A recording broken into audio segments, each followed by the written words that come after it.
pada IUM Marine School. Webinar series kedua ini kita ketengahkan, kita berbeza sikit dengan yang sebelum ni. Kita ingin ketengahkan, kita nak tahu lebih lanjut mengenai pengawasan perairan Malaysia dan juga apakah siapakah yang bertanggungjawab dan apakah cabaran yang dihadapi oleh APMM dalam menangani isu ketika pandemik COVID-19 ni. Okey, sebelum tu saya ingin kenalkan diri saya, iaitu saya Dr. Juliana Mohammed, pensyarah di Jabatan Sains Marine Kuliah Sains di Universiti Islam Antarabangsa Malaysia, dan saya akan menjadi moderator kita pada hari ini bersama panel-panel jemputan. Okey, tajuk webinar kita pada hari ini ialah COVID-19 dan impaknya terhadap pengawasan perairan Malaysia, sempadan dan aktiviti perikanan. Tujuannya adalah untuk menyampaikan maklumat kepada orang awam, pelajar-pelajar amil mengenai fungsi serta tanggungjawab yang dijalankan oleh Agensi Penguatkuasaan Maritim Malaysia dalam menjaga perairan negara. Kita juga ingin mengetahui apakah peranan APMM dalam menjaga perairan dan apakah cabaran yang dihadapi dalam menjalankan amanah mereka. So, okey, untuk penerangan lebih lanjut, saya kenalkan dulu panel-panel kita yang merupakan badan beruniform daripada Agensi Penguatkuasaan Maritim Malaysia, Maritim Negeri Pahang. Yang pertama, Lieutenant Commander Maritim Lieutenant Commander Maritim Mahathir bin Ismail yang merupakan pegawai APMM, penolong pengarah kanan Maritim Rescue Subcenter Kuantan. Dan seorang lagi panel iaitu Lieutenant Maritim Muhammad Amirul Aznom bin Azmi, merupakan penolong pengarah kanan C3I Information Command Control, another one? Information Delivery, pegawai operasi Maritim Negeri Pahang. Tanpa melengahkan masa lagi, saya akan memulakan dengan bertanyakan soalan umum kepada panel-panel kita untuk menjawab persoalan yang pertama mengenai Agensi Penguatkuasaan Maritim Malaysia. Apakah fungsi dan tanggungjawab yang dijalankan oleh pegawai APMM dalam menjaga perairan Malaysia? Okey, kita ada corporate video daripada Lieutenant. Share.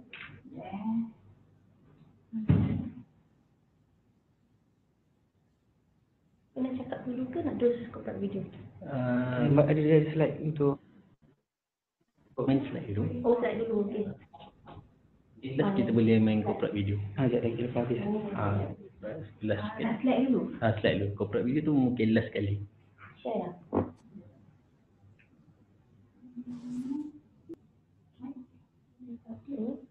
Share.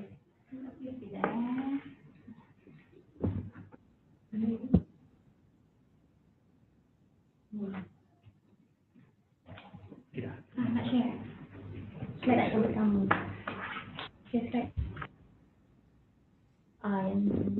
Bukan yang satu lagi. Yang Slide satu satu lagi. Yes, kesan.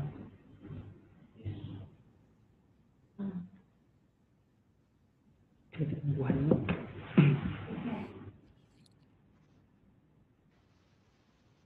Boleh saya start? Boleh. Bismillahirrahmanirrahim. Assalamualaikum. Saya Lieutenant Maritim Amirul. So, start dengan this. Sebelum saya terangkan lebih lanjut, so saya kongsikan dulu kronologi penubuhan APMM. So APMM pada 21 April 1999, kajian bagi mewujudkan sebuah agensi Coast Guard di Malaysia. Dan pada 21 Ogos 2002, Kabinet telah meluluskan penubuhan Agensi Penguatkuasaan Maritim Malaysia. Pada 16 April 2003, tim nukleus ditubuhkan dan ditugaskan untuk menjalankan segala usaha yang perlu bagi mewujudkan APMM. Seterusnya pada 15 Februari 2005, Akta APMM 2004 iaitu Akta 633 dikuatkuasakan.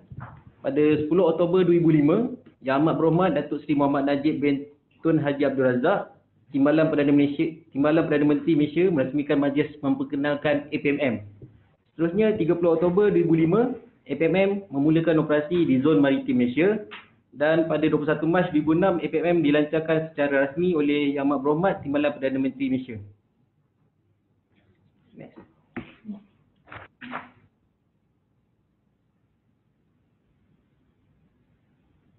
Okey, fungsi agensi APMM seperti mana Seksyen 6 Akta APMM 2004 saya akan terangkan selepas ini, dan juga kuasa agensi seperti mana Seksyen 7 Akta APMM 2004.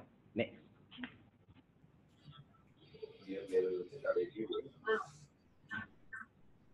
Fungsi APMM adalah mengoperasikan undang-undang dan ketenteraman di bawah Undang-Undang Persekutuan di Zon Maritim Malaysia. Selain itu melaksanakan tugas cari lamat maritim, mencegah dan menyekat pelakuan kesalahan, memberi bantuan dalam perkara jenayah atas permintaan negara asing, Akta Bantuan Bersama 2002, menjalankan pengawasan udara dan pantai, menyediakan perkhidmatan pelantar dan sokongan kepada mana-mana agensi berkaitan, menubuhkan dan mengurus institusi maritim bagi latihan pegawai agensi, memastikan kesejahteraan dan keselamatan maritim. Di laut lepas juga, agensi bertanggungjawab terhadap melaksanakan tugas mencari dan menyelamat, mengawal dan mencegah pencemaran maritim, mencegah dan menyekat pelanunan serta mencegah menyekat pengedaran haram dadah narkotik.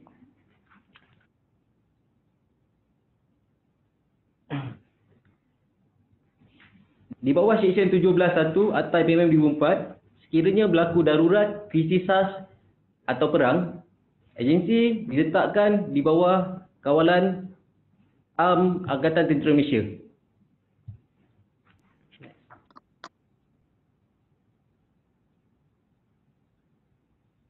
Okey, di awal penubuhan maritim, zon maritim Malaysia kita pecahkan kepada 5 wilayah utama, iaitu wilayah utara yang dari Perlis hingga ke Lumut, ke Perak. Seterusnya wilayah selatan daripada Selangor sehingga Johor, wilayah timur daripada Pahang sehingga ke Kelantan, wilayah Sabah dan juga wilayah Sarawak. Walau bagaimanapun, pada 1 Januari 2019, APMM telah distrukturkan semula dan sistem wilayah telah disusun semula kepada sistem negeri. Di mana sistem wilayah sebelum ni, di semasa sistem wilayah, seorang diperintah oleh seorang ketua penguasa maritim wilayah yang akan mengawal selia 3 buah negeri di bawah wilayahnya. Tapi sekarang bermula 1 Januari 2019, maritim telah menstrukturkan semula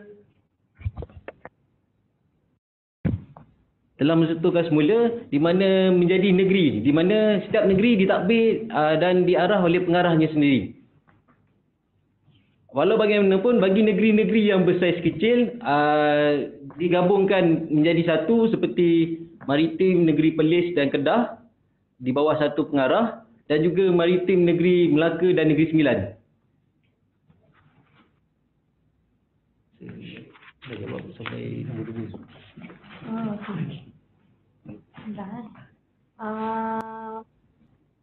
Boleh saya tambah sikit? Selain daripada tugas penguasaan undang-undang di laut, fungsi APMM juga tadi tersenarai untuk mencari dan menyelamat. So merujuk pada Akta APMM 633, Seksyen 6, Seksyen 6/1 dan Seksyen 6/3, ini jelas menyatakan bahawa agensi penguasaan berperanan melaksanakan operasi mencari dan menyelamat, dan merujuk pada arahan MKN nombor 20 para 7, jelas juga menyatakan bahawa apa-apa insiden berlaku di laut, agensi peneraju adalah agensi penguasaan maritim Malaysia adalah sebagai peneraju untuk mengendalikan dan mengkoordinasikan operasi mencari dan menyelamat di laut. Maksudnya APMM ni bukan sahaja mengawal sempadan negara, tetapi ada fungsi untuk menyelamat, cari lamat tadi, kan? And rescue. Sebelum ni saya pernah dengar mengenai MECC, Maritime Enforcement Coordination Center. Sebab sebelum penubuhan APMM, kita ada MECC, kan? sebelum ditempatkan di bawah mula-mula dekat bawah Majlis Keselamatan Negara, kemudian ditempatkan di bawah FMM. So ECC tu masih wujud di bawah FMM. Masih wujud untuk koordinasi PPPM lah. PPPM. Yang itu berkaitan dengan penguatkuasaan. Yang PPPM dia sekarang dah tukar menjadi bahagian penguatkuasaan di PPM kan formnya. So yang peta ni peta di awal penubuhan lah, belum lagi peta yang ni. Okey, saya teruskan soalan yang kedua. Boleh terangkan sedikit mengenai wilayah perairan laut dalam kita di Malaysia? Ada Akta Ekonomi Akta Zon Ekonomi Eksklusif, kita ada Akta Continental Shelf, kita ada Territorial Waters punya perairan laut wilayah pentas dan wilayah pentas benua. Macam mana fungsi APMN dalam mengawal ketiga-tiga jenis laut, wilayah perairan laut dalam, laut wilayah, pentas benua dan ZEE ni? Dan di manakah takluknya kuasa APMN? Okey. Sebelum tu saya terangkan dulu. Okey. Di mana dalam Akta APMM menyatakan APMM boleh menguatkuasakan semua undang-undang persekutuan di dalam zon maritim Malaysia. So zon maritim Malaysia ni terdiri daripada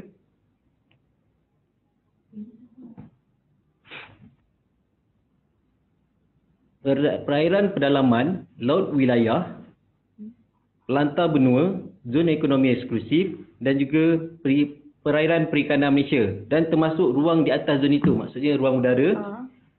So taksiran ini jelas dengan Seksyen 2 Akta 63 Zon Maritim Malaysia. So untuk dia punya penerangan, perairan pedalaman tu adalah artinya mana-mana kawasan laut yang terletak di sebelah bahagian darat garis dasar. Termasuk sungai, tasik tu lah. So untuk laut wilayah ni adalah diukur dari takat surut air atau garis pangkal sehingga ke 12 batu nautika. So di zon laut wilayah ni Malaysia mempunyai kedaulatan sepenuhnya lah ke atas perairan dan dasar laut bagi zon ni. Garis pangkal ni ialah garis yang takat surut air tu, takat air paling surut dikira sehingga 12 batu nautika untuk laut wilayah. Air paling surut dikira sebagai zon permulaan. Sempadan daripada awal mulanya laut wilayah dikira. Laut wilayah dikira.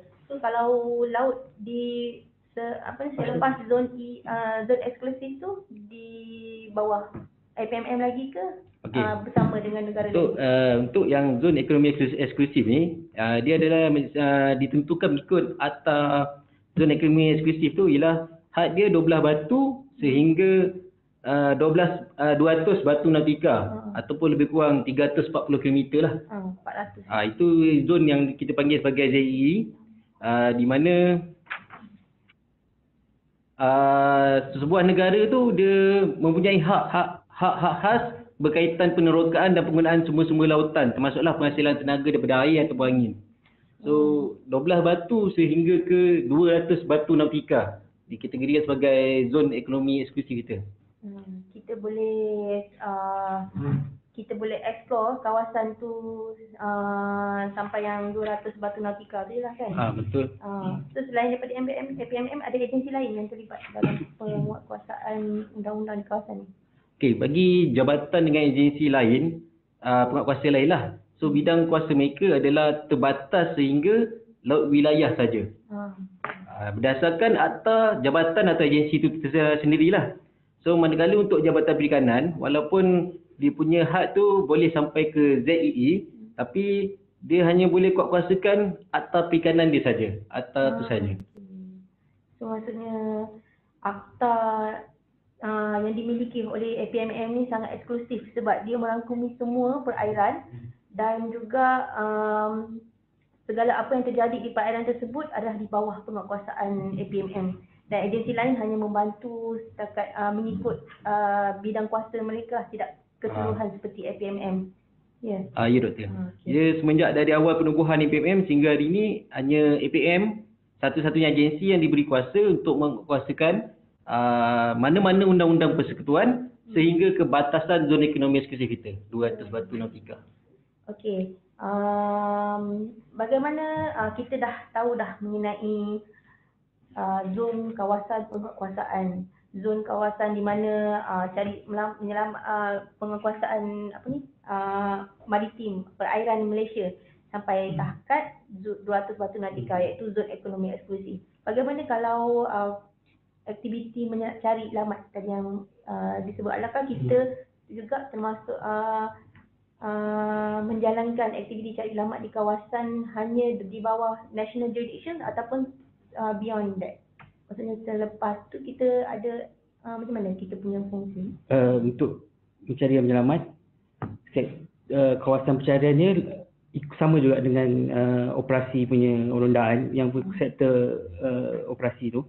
Cuma sekiranya berlaku berhampiran dengan sempadan, kita boleh bantulah dalam 10 ke 15 batu tu. Boleh masih bantu, cuma kena mendapatkan kebenaran daripada negara jiran lah, negara tersebut.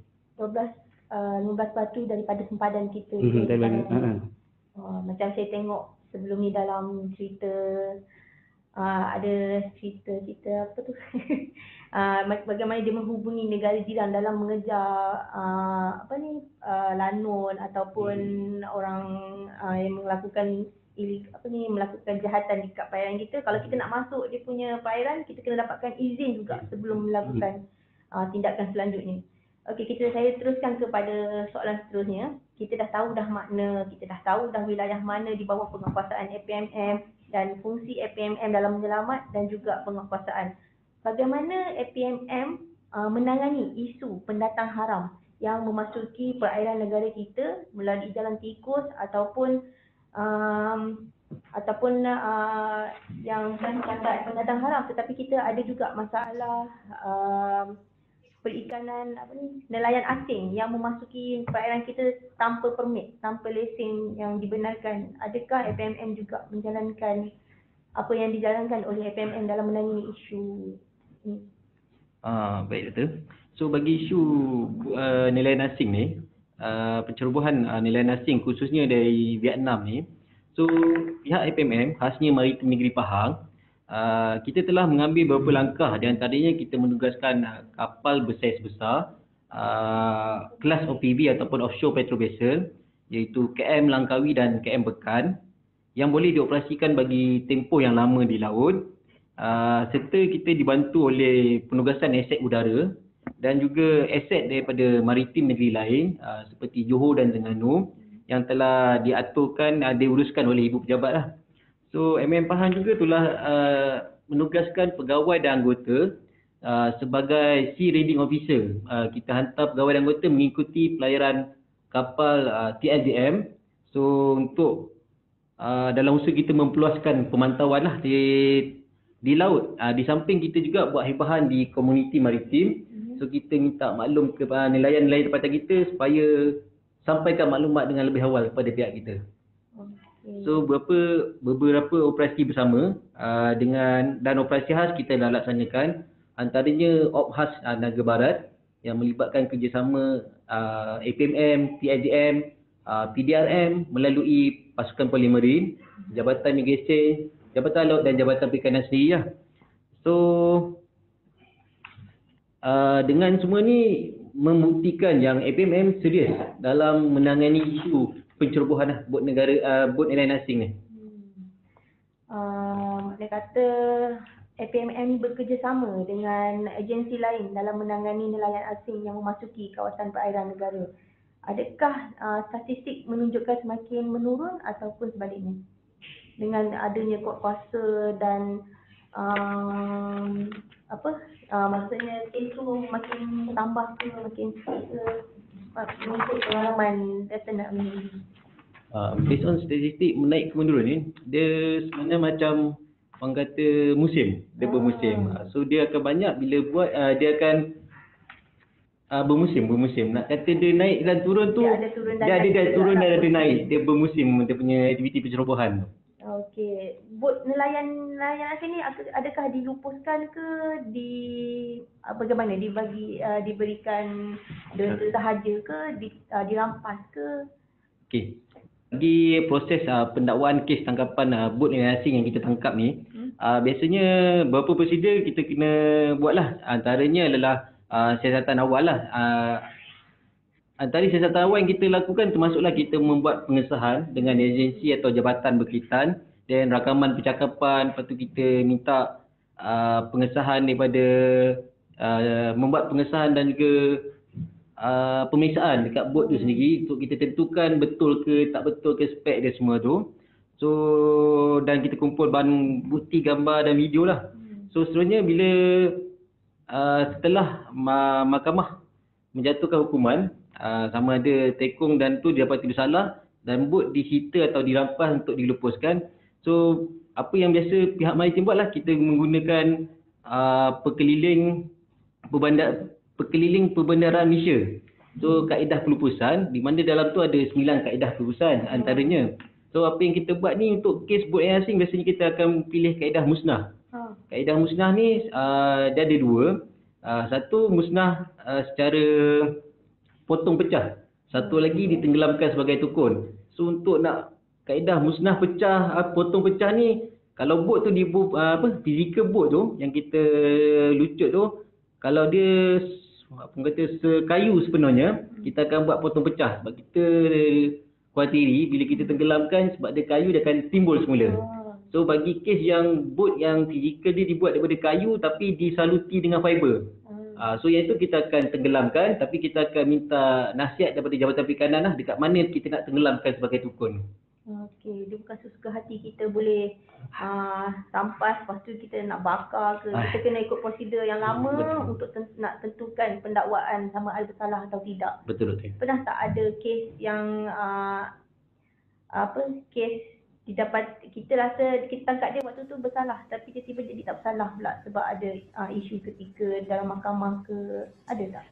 Ada, tapi biasa kesilapan teknikal lah. Biasa sebab kita tak boleh nak membuktikan yang dia ada dia bersalah tak bersalah, cuma hukuman dia tu mungkin tak berat lah. Yang tadi macam tu dia sampai dilucutkan. Yes.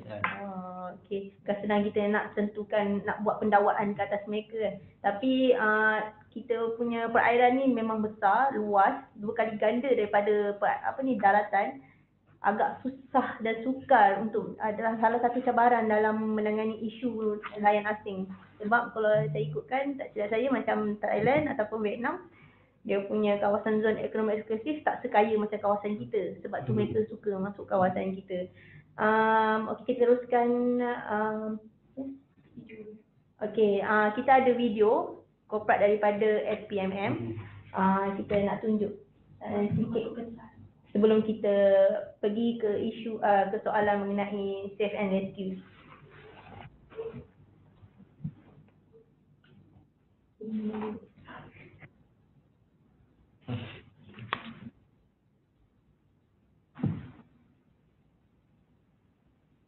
Satu lagi yang satu lagi.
pada September 2017 Sailam dan cuma merupakan atas kapal pada Jun 2018 secara langsung memberikan keberkesanan kawalan keselamatan maritim Malaysia. Status sponsor kata selam raga berjaya dipulihkan kerana kegerapan jenayah perang 9 tahun 2006 dapat ditangani sehingga hari ini. Sekaligus menjadikan sebuah keseluruhan di selat paling sibuk di dunia ini. Oh, ni dulu. Dah boleh? 7 minit. Boleh cakap ke? Dah boleh. Soal nak cakap kan? Kita nak ulang balik sebab tadi ada masalah teknikal. Tak boleh. Okey, tadi ada masalah teknikal. Kita akan ulang balik video tu. Kalau masih tak dengar, boleh voice your beri punya respon dekat chat room.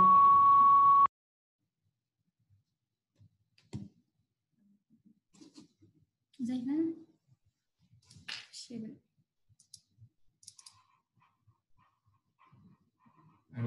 Agensi Penguatkuasaan Maritim Malaysia secara rasmi ditubuhkan pada tanggal 15 Februari 2005 dengan mempunyai peranan menguatkuasakan kesemua undang-undang persekutuan serta menyelamatkan nyawa dan harta benda di laut agar kedaulatan dan kesejahteraan maritim negara sentiasa berada dalam keadaan aman dan tenteram.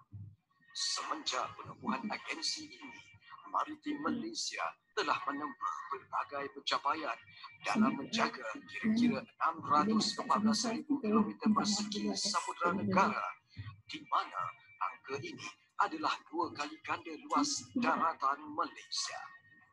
Dengan kejayaan menyelesaikan pelbagai kes dalam negara maupun di peringkat antarabangsa, ini membuktikan Maritim Malaysia begitu komited terhadap amanah.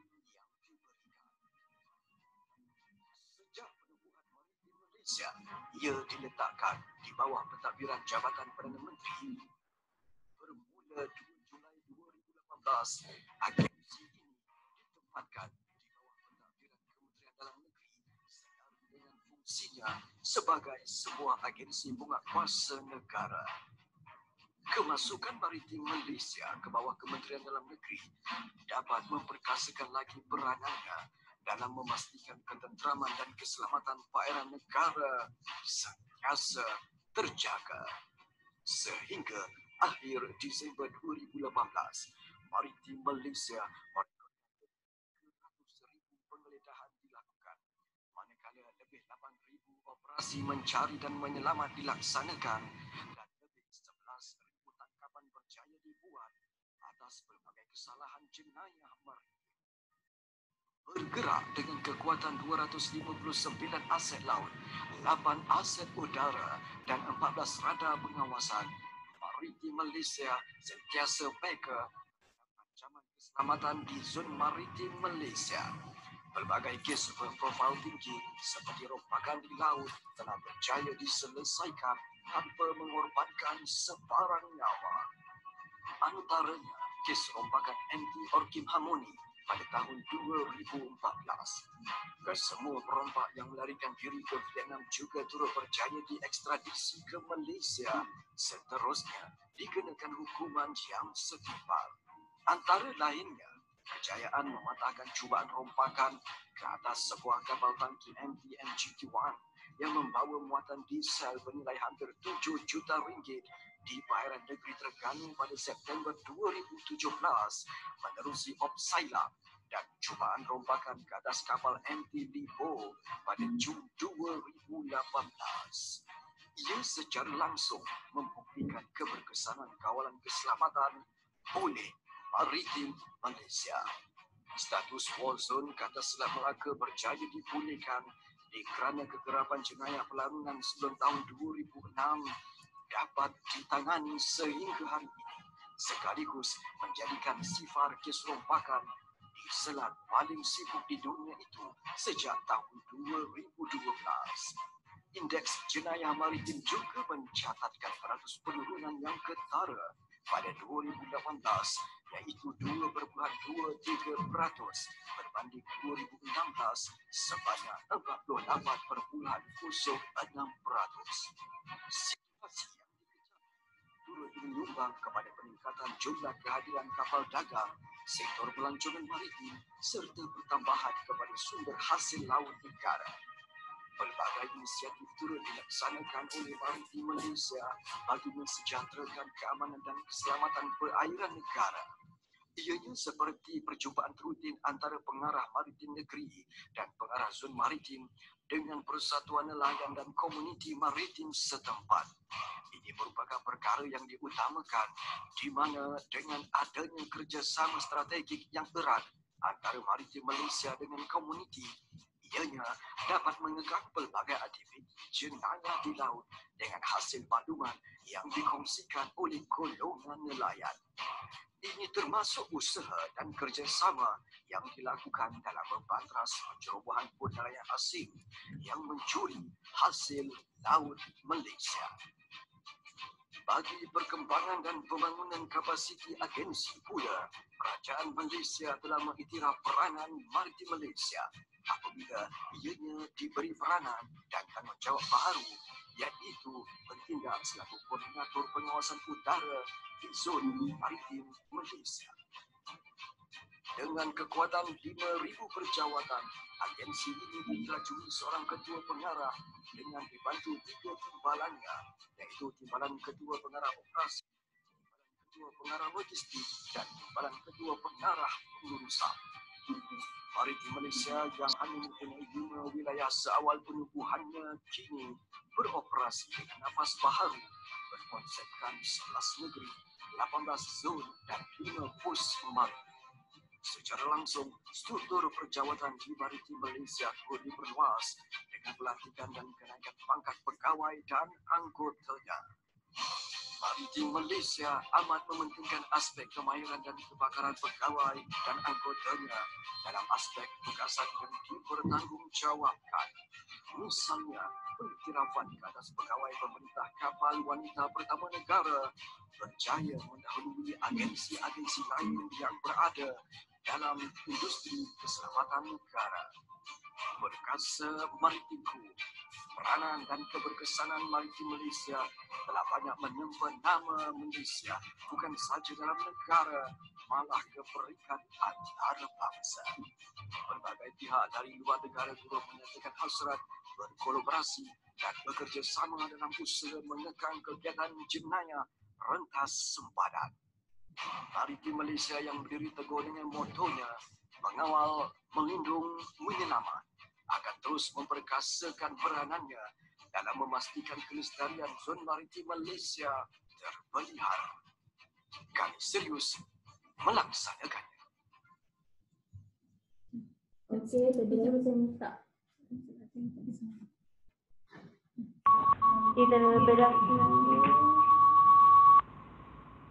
Terlebih dahulu saya mohon maaf di atas masalah teknikal sebentar tadi untuk nak buka video tu ada problem dengan suara.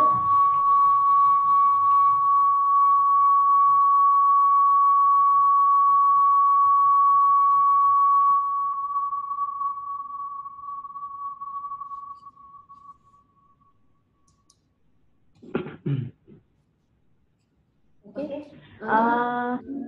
Hari dengar. Ya, Mazia tu boleh mute your audio.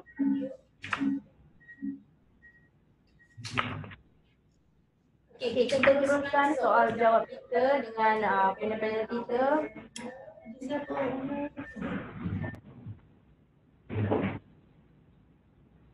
Okey, kita teruskan soalan mengenai isu menyelamat. Tadi penguatkuasaan perairan Malaysia, kita tengok video korporat tadi bagaimana APMM bertanggungjawab dalam menjaga perairan dari segi menyelamat, menguatkuasaan sempadan negara, membantas jenayah antarabangsa dan retas sempadan. Dan kita nak tahu pula bagi aktiviti menyelamat, sebab kita tahu APMM juga bertanggungjawab dalam aktiviti save and rescue ataupun cari selamat tadi kan. Okay, bagaimana APMM bekerjasama dengan agensi lain ke, ataupun adakah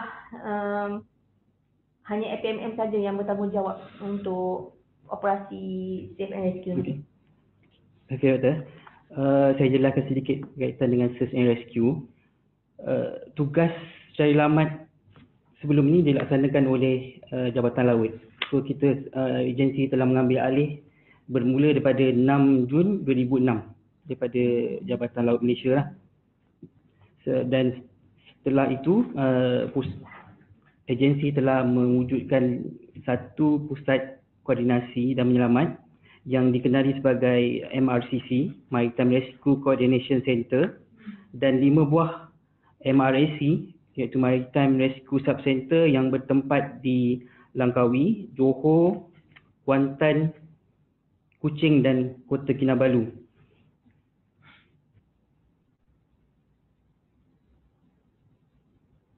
Okey, untuk MRAC yang 5 buah MRAC Langkawi bertanggungjawab ke atas perairan negeri Perlis, Kedah, Pulau Pinang dan Perak.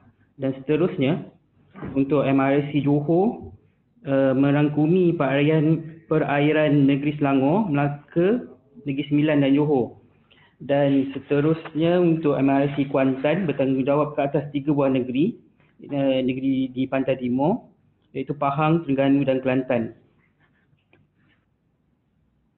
Untuk MRC Kuching untuk perairan negeri Sarawak, manakala MRC Kota Kinabalu untuk perairan negeri Sabah. Kalau diikutkan pada slide untuk sektor ini.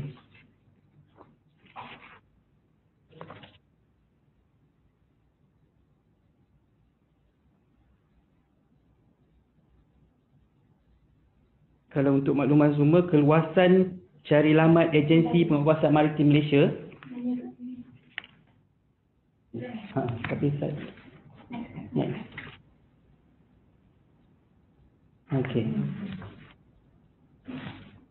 Ini.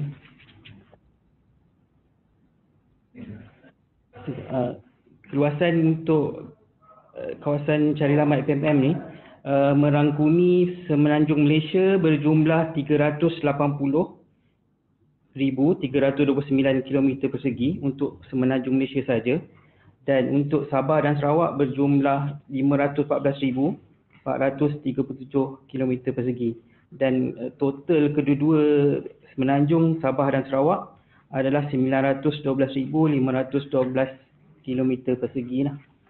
Besar sebenarnya kawasan untuk cari selamat ini. Bermula daripada MRC Langkawi itu jaraknya lebih kurang 400 batu, manakala di MRC Kuching tu daripada Kuching sampai ke persempadan lebih kurang 280 batu. Lebih luas dia punya kawasan untuk rescue. Okey, next. Di bawah penguasaan mana? Yang South China Sea yang tengah-tengah tu di bawah pengairan HIC, kawasan perairan antarabangsa lah. Itu lepas itu kawasan Vietnam ataupun Thailand lah itu. Sekiranya berlaku kejadian di kawasan persempadan seperti saya maklumkan tadi, untuk masuk ke negara tu kena kita minta kebenaran daripada negara tersebut lah. Walaupun untuk aktiviti menyelamat kena minta izin. Kalau secara ihsannya kesian macam tu kita boleh pergi lagi lah dalam 3-4 batu itu kan. Tapi kalau secara komuniti dia mesti kena minta kebenaran. Daripada Thailand atau once kira kita dah ada di kawasan masa rondaan tu, kita berada di kawasan persempadan itu, kira adanya dapat distress, kita akan pergi approach. Kiranya untuk operasi mencari selamat ni dia merupakan unit berbeza dengan penguasaan seperti pembantas jenayah di perairan. Maksudnya dia ada unit berbeza sebab dia merangkumi MRC Kuantan, JB. So di bawah Kami yang di MRC ni akan mengkoordinasi kan sektor pencarian di mana maklumat mangsa semua di situ, dan yang akan melaksanakan tugas mencari alamat ni yang di ground ni. Kapal-kapal, bot-bot ni. operasi Yang berada di laut. MRC Kuantan semua tu, tapi operasi di daratan masih di bawah maritim Maritim negeri. itu. Okey, kalau tadi kalau contoh yang MH17, ada tak pengalaman mengenai MH370? Ada pengalaman FPMM menyut turut serta dalam operasi? Kalau itu kejadian itu di bawah aeronautical. So agensi penguasaan maritim Malaysia membantu untuk pencarian. Maksudnya yang akan mengkoordinasikan itu adalah DCA. Atau sekarang dipanggil CAAM, CAAM. Agensi yang membantu. Ya betul. Kiranya di perairan untuk maritim punya kes akan diketuai oleh APMM dan dibantu oleh agensi-agensi lain. Dia bergantung siapa yang mengetuai operasi Betul. tersebut. Boleh tak saya tunjuk slide carta organisasi kebangsaan yang ada next. Okey ni. Ini ada carta organisasi kebangsaan. Kalau diikutkan artikel SAR akan dipengurusikan oleh Civil Aviation Authority of Malaysia. Kalau di lautan diketuai oleh APMM. APMM ni. Okey. Kita teruskan soalan seterusnya sebab kita ada kesuntukan masa. Kalau mengenai isu, sekarang ni isu pandemik COVID-19, ada tak sebarang perubahan dalam penguasaan maritim di perairan Malaysia dalam membantras aktiviti lontas sempadan? Sebab kita tahu kebanyakan penyakit itu jangkitan tu daripada luar, import kan, bukannya di tempatan. So adakah APMM turut menyertai dalam operasi membantras COVID-19 ni? Okey. Terima kasih Doktor. So seperti mana yang kita sedia maklum, so Perintah Kawalan Pergerakan PKP telah diumumkan oleh kerajaan mulai 18 Mac 2020 bagi mengawal penularan wabak COVID-19. So di bahagian penguasaan khasnya di zon maritim Malaysia, kita turut menerima kesan. So sesuai dengan arahan PKP semasa, bot nelayan asing yang menceroboh perairan negara, kita arahkan diusir keluar dari perairan negara tanpa kita tangkap. Ini bertujuan untuk kita memutuskan rangkaian penularan wabak dari warga asing yang memasuki negara, seterusnya akan menyebabkan kesan yang lebih buruklah kepada negara. So sepanjang bulan April, Mei dan Jun, kita dah buat lebih kurang 67 pengusiran bot nelayan asing lah yang dilakukan oleh set Pang saja, tak termasuk yang lain lagi. So kiranya kita halau dia, kita tak akan tangkap dan bawa ke pusat penahanan. Sebab kita tak nak elakkan penyakit ini melibatkan pusat penahanan pula kan. Betul. Kalau aktiviti perikanan makin meningkat juga ke ada pasal COVID-19 ni? Perikanan setahu saya memang essential service. So nelayan akan turun ke pantai. Bagaimana nelayan asing? Adakah turut cuba rentas sempadan perairan negara? Macam saya maklumkan tadi, kejadian pencerobohan bot nelayan warga asing ni masih ada. So apa yang kami buat walaupun COVID-19, so apa yang kami buat, kami usir tanpa tangkap. Tapi untuk yang lain juga kami pun telah buat operasi bersama. Ada operasi COVID-19 laut yang mana kita mari APMM dengan PDRM melalui pasukan polimerin diorang. So kita ada melaksanakan pemantauan lah ke atas warga tempatan di perairan negara untuk memastikan masyarakat kita mematuhi segala arahan yang dikeluarkan dan tidak melanggar PKP lah. So sebarang bentuk aktiviti perikanan rekreasi masa tu tidak dibenarkan. Dan untuk aktiviti yang dibenarkan adalah untuk aktiviti nelayan tempatan. Tapi pengusaha-pengusaha ini perlu mematuhi SOP yang telah ditetapkan oleh kerajaan. Selain tu semua aktiviti perkapalan dan juga aktiviti air tidak dibenarkan masa tempoh tersebut. Mana kata ketika COVID-19 ni amanah bertanggungjawab tu bertambah sikit lah untuk pastikan SOP oleh pihak-pihak tertentu. Maksudnya di perairan tu nelayan ikut SOP, kita usir walaupun COVID-19 still nelayan masih lagi masuk perairan negara. Bagaimana dengan kerjasama dengan agensi lain? Adakah APMM untuk kerjasama dalam menangani menjaga penguasaan benteng negara ini? Ya. Contoh seperti benteng Macam Obenting. Okey, Obenting ni saya terangkan sikit. Obenting ni dilaksanakan dia lebih kepada daripada sebelah Selat Melaka lah. Daripada utara sampai ke perairan Johor. So di mana perairan pantai timur ni kita tak terlibat lah secara langsung dengan Obenting ni. So tapi untuk yang pantai timur ni kita akan terlibat dengan op COVID-19 laut tu lah, yang kita APMM dengan PDRM dalam kita nak memastikan kita punya rakyat mematuhi lah peraturan SOP semua tu.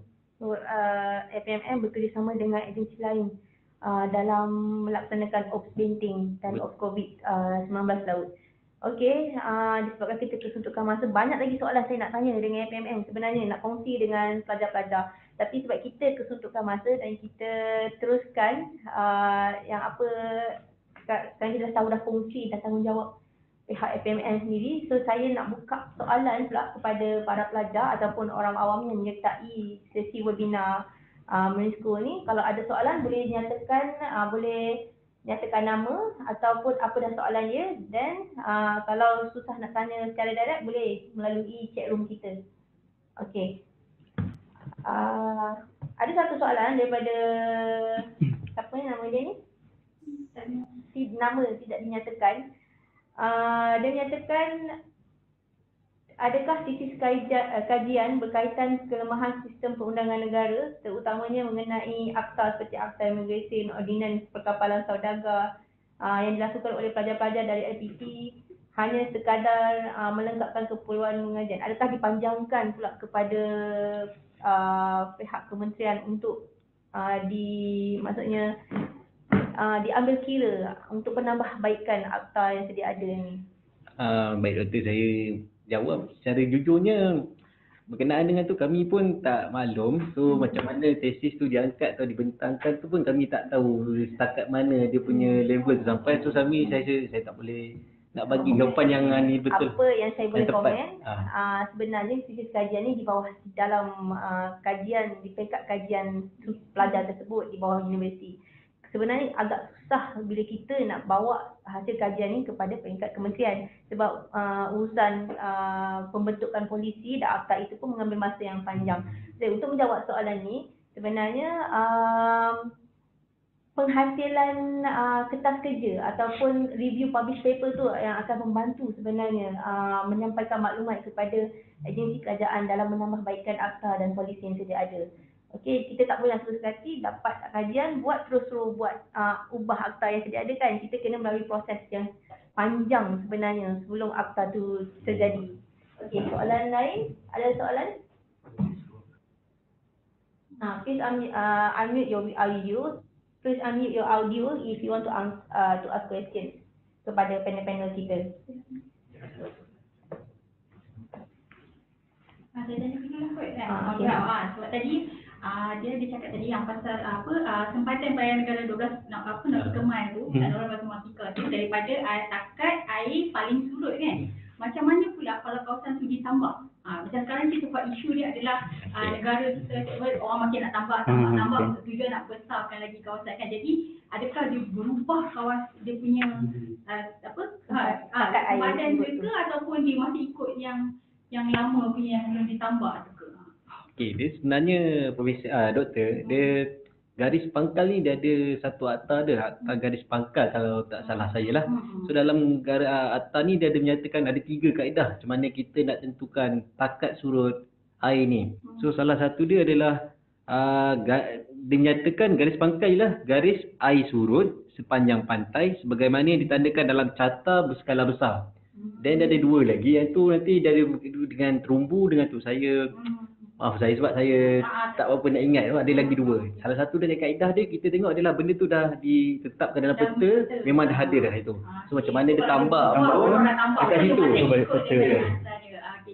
Kenapa saya tanya, sebab saya mengajar dalam subjek bidang pulau. Jadi ada pulau, pembentukan pulau secara sebenarnya artificial pulau kan, artificial island kan. Jadi dia tambah pulau untuk makin besar macam isu kat Penang ni lah. Kan, jadi kita nak tahulah kita tak tahu sama ada dia berubah ke ataupun tidak dia punya tu, kalau tak nanti macam negara macam hot issue China dia banyakkan kawasan kan, jadi adakah maksudnya perairan dia makin membesar dengan dia tambak tu, tu tak kita tanya macam tu lah. Baik. Okey, soalan yang kedua, apakah peranan APMM dalam isu poisonous environmental question? Maksudnya kalau ada haiwan beracun, contohnya obor-obor beracun kan, apa tu dia panggil?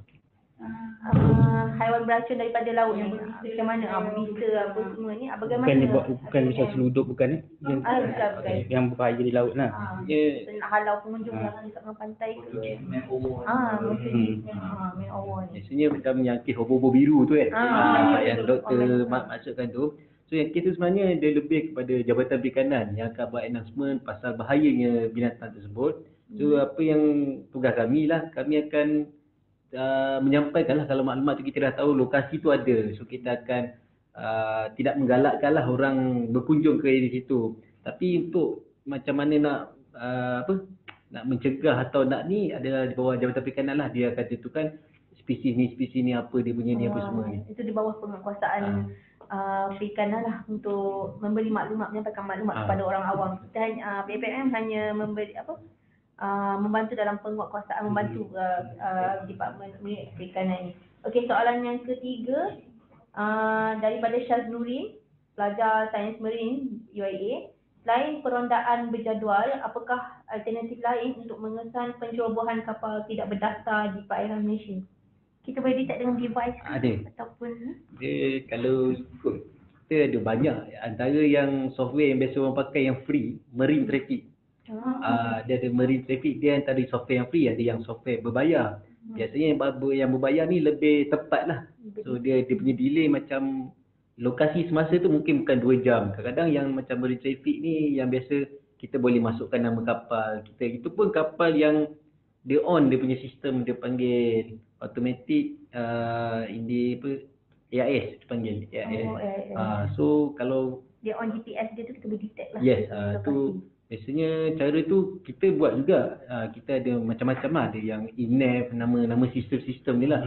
Kita ada selain daripada yang free ni. So selain daripada rondaan biasa, kita juga membuat tu, dan kita juga membuat pemantauan melalui aset udara lah yang akan membuat patrolling.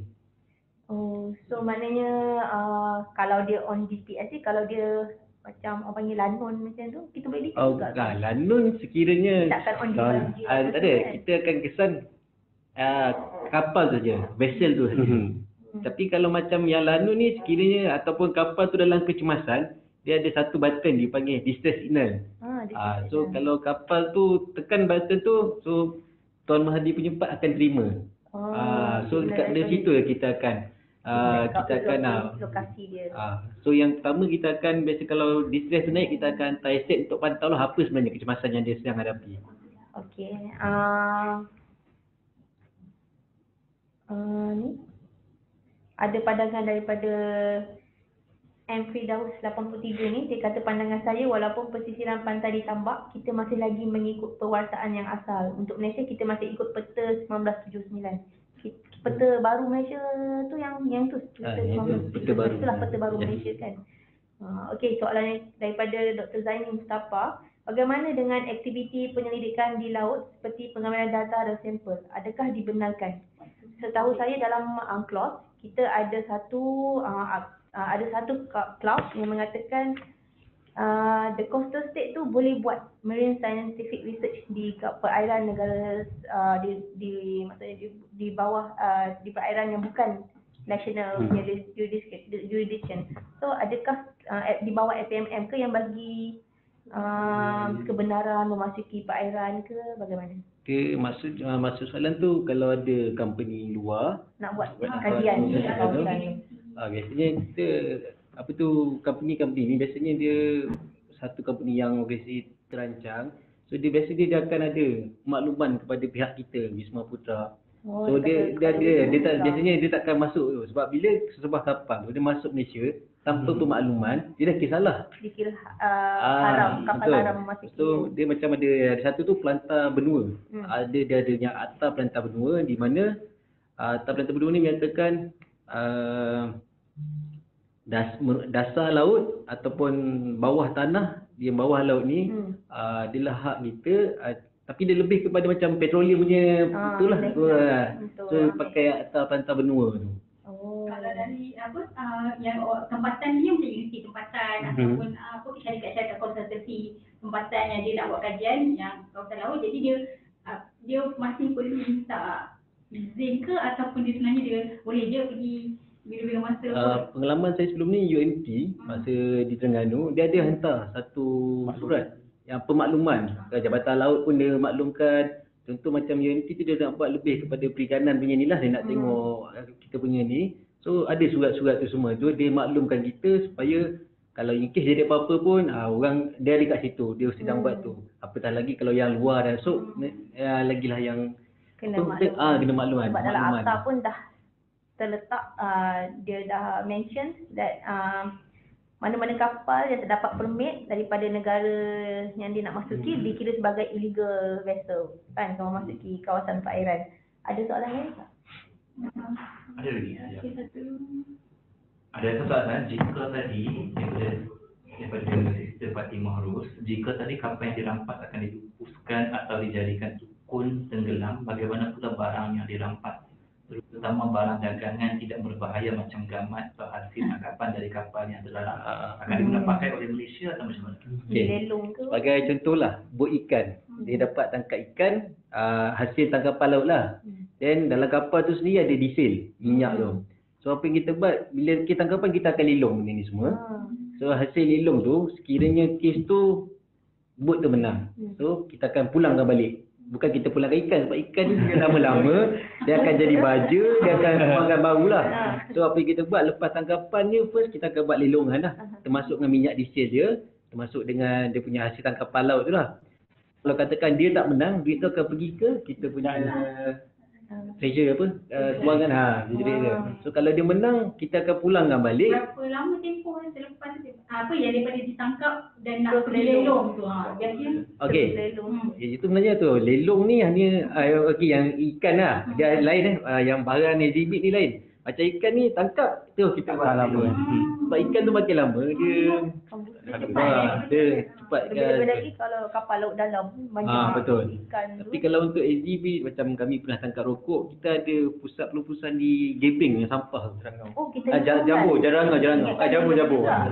Kita lupus kan, kita tak lelong. Dia bahan-bahan macam itu kita tak lelong lah. Macam ikan tu, yang macam tu memang benda yang salah. Macam tu kita tak lelong, itu memang musnah. Tapi kalau termasuk narkotik tu. Narkotik takkan nak lelong lelong ni lain pula tu. Lain pula kan. Okey, kita ada soalan lain tak? Tak ada. Okey. Untuk sertifikat soalan dia? Ya. Saya ada satu soalan berkenaan dengan Laut Cina Selatan. Hari tu saya ada baca mengenai isu Laut Cina Selatan yang masih lagi menjadi rebutan beberapa negara asing lah, masuk China, Vietnam. Pasal 9 line tu, apa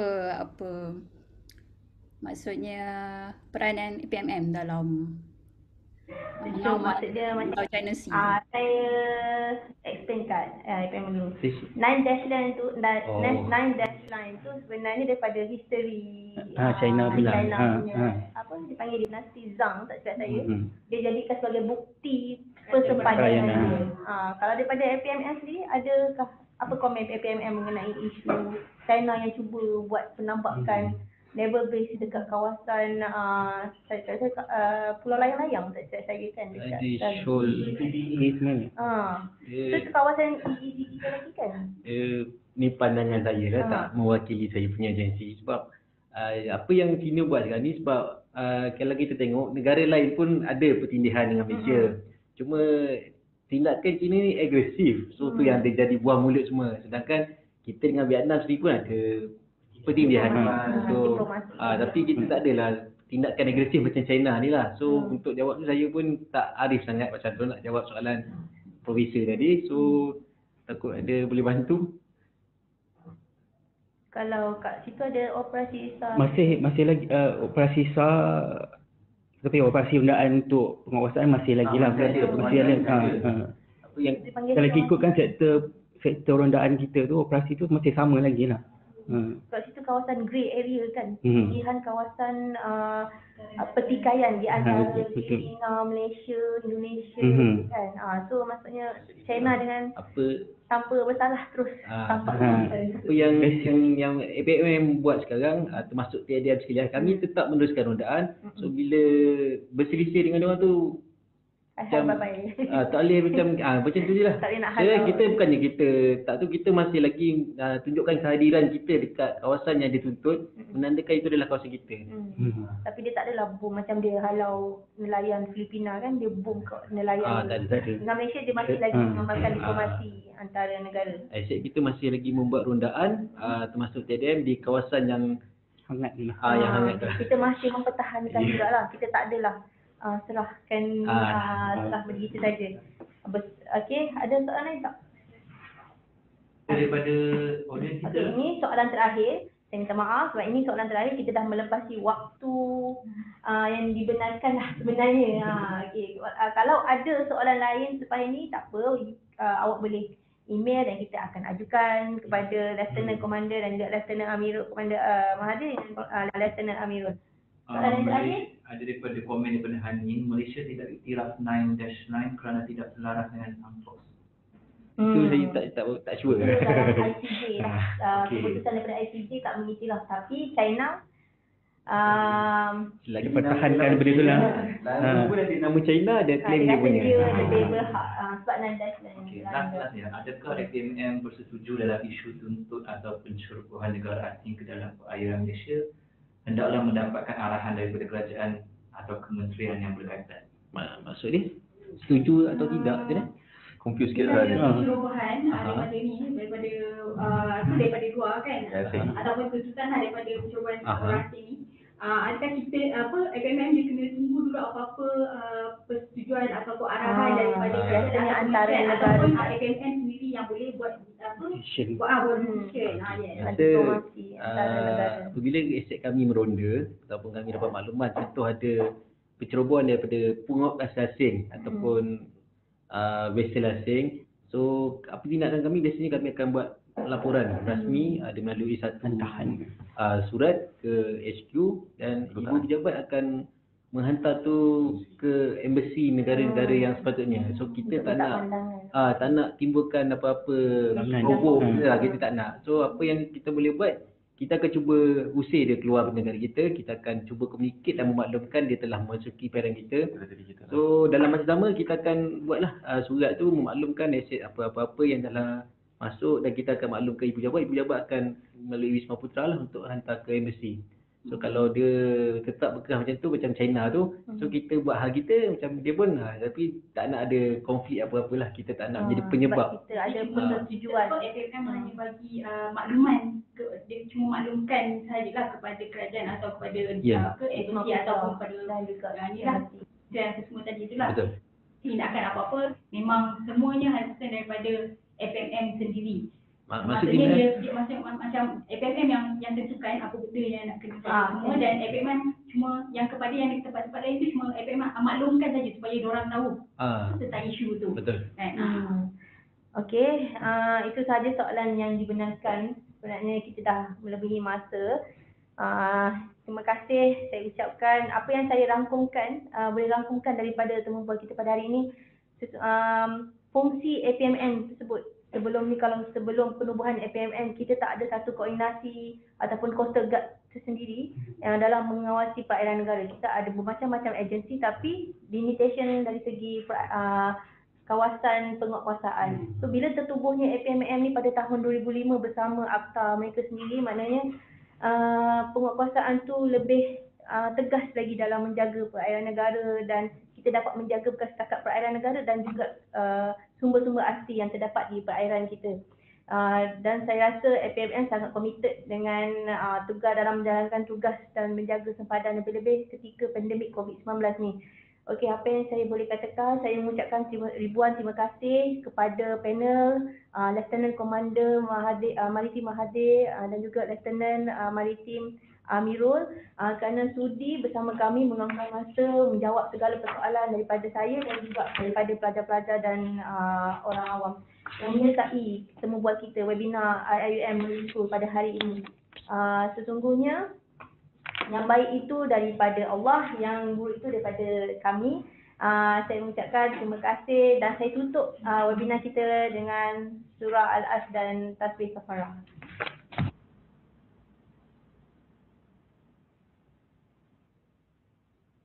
Terima kasih. Kita jumpa lagi webinar akan datang. Assalamualaikum. Bye-bye. Bye-bye.